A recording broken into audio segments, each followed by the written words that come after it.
उद्धव आणि राज ठाकरेंच्या हिंदी विरोधी आंदोलनाला आता राज्याबाहेरून म्हणजे तामिळनाडूतून देखील पाठिंबा मिळाला आहे। महाराष्ट्रातील हिंदी विरोधी आंदोलन हे आम्हाला नवचैतन्य देणारं आणि प्रेरणा देणारं आहे अशा शब्दात तामिळनाडूचे मुख्यमंत्री MK स्टॅलिन यांनी ठाकरेंचं कौतुक केलंय। पाहूयात। उद्धव ठाकरे आणि राज ठाकरे यांच्या विजय मेळाव्यानंतर हिंदी सक्तीविरुद्ध ठिणगी पडली आणि त्या ठिणगीचा वणवा काल मला पेटताना दिसला अनेक राज्यांमध्ये। देशातील 28 राज्यातील 22 राज्यांनी त्रिभाषा सूत्री स्वीकारली आहे। अनेक राज्याच्या मुख्यमंत्र्यांनी तिकडल्या नेत्यांनी उद्धव ठाकरे यांच्याशी संवाद साधला। महाराष्ट्रानं ही जी भूमिका घेतलेली आहे त्या भूमिकेचं आम्ही स्वागत करतो।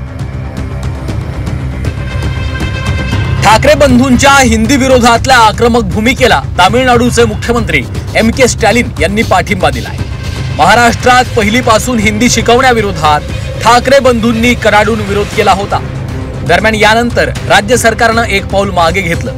त्यामुळे ठाकरे बंधूंनी हिंदीच्या मुद्द्यावरनं विजय मेळाव्यातून राज्य सरकारचा चांगला समाचार घेतला।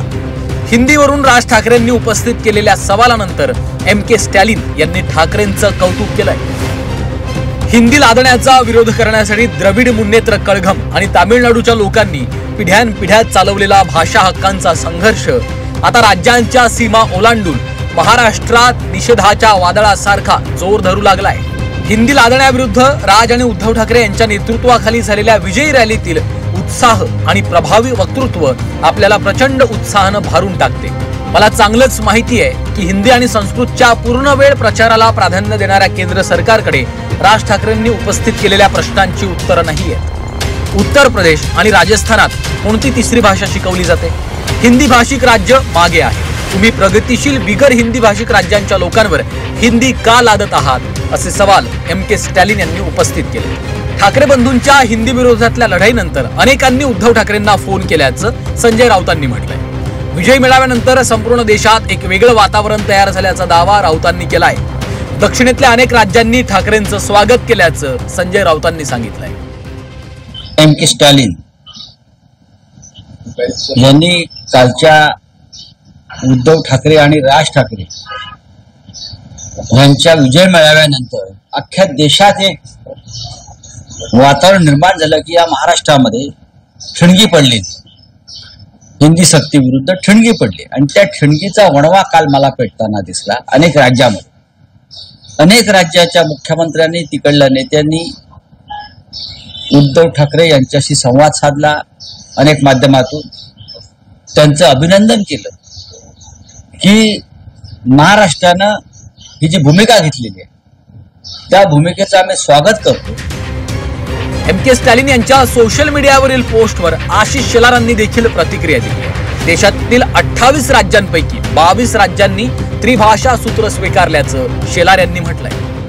हिंदी ऐच्छिक भाषा हा निर्णय होता तो मागे घेतला। जसं मी म्हटलं, अपूर्ण भाषणातना गैरसमज तुमचे आणि अन्यांचे होऊ नयेत। देशातील 28 राज्यातील 22 राज्यांनी त्रिभाषा सूत्री स्वीकारली आहे आणि म्हणून आकड्यातच सांगायचं झालं तर जवळजवळ 60% वर देशातल्या शाळांनी जवळजवळ त्रिसूत्री भाषा स्वीकारून पुढे गेले आहेत किंवा जाणार आहेत। तामिळनाडू, केरळ, कर्नाटक, तेलंगणा, आंध्र प्रदेश या राज्यांमध्ये हिंदीचा तीव्र विरोध केला जातो। गेल्या अनेक वर्षांपासून हे राज्य हिंदी विरोधात लढा देत आहे। दरम्यान महाराष्ट्रात देखील हिंदीला पुढे करून मराठीवर वरवंटा फिरवण्यात येतोय अशी भावना महाराष्ट्राच्या जनतेची आहे। त्यामुळेच ठाकरे बंधूंनी हिंदी विरोधात भूमिका घेत महाराष्ट्रावर हिंदी लादू न देण्याचा इशारा दिला आहे। ब्युरो रिपोर्ट, झी 24 तास।